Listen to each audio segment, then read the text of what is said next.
Blessed and happy Wednesday to all of you, my dear friends, my dear brothers and sisters, my dear good people of God, faithful followers of the Daily Gospel Reflection with Father Jack. My dear kababayans, today is July 31st, 2024, last day of July, and today is Wednesday within the 17th week in Ordinary Time, Year B. Our Gospel for today is from the beautiful and the wonderful account of the Gospel of Matthew, chapter 13, verses 44 to 46. In today's Gospel, we are reminded of this truth. Nothing is more important than the kingdom of God. Nothing has greater value than the kingdom of God. God's kingdom is a treasure as precious as the finest pearls. It is a pearl of great value. It is the real treasure. It is a priceless treasure.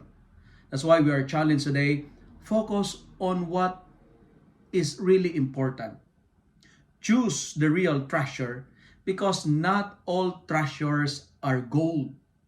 We are reminded that treasures are not about things, but it's all about God. It's not about what we have, but who we have. My dear friends, we are reminded today that treasures are not about things, but it's all about God. Because when we have God, we have everything in life. When we found God, let go of what you have. When we discover the pearl of great price, we have to make a choice just as the man in the field in today's gospel. Sell what you have and buy that field because doing it is a wise and a happy trade. You will never regret it. And what's really the message of today's gospel? You know what? If you belong to the kingdom, you have the greatest treasure.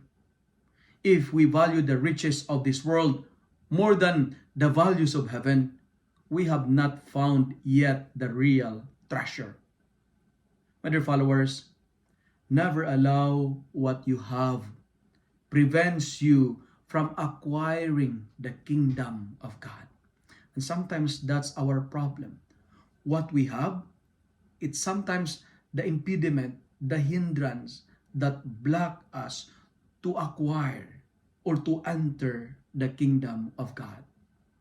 Let me remind you once again that the kingdom of God is worth far more than anything else.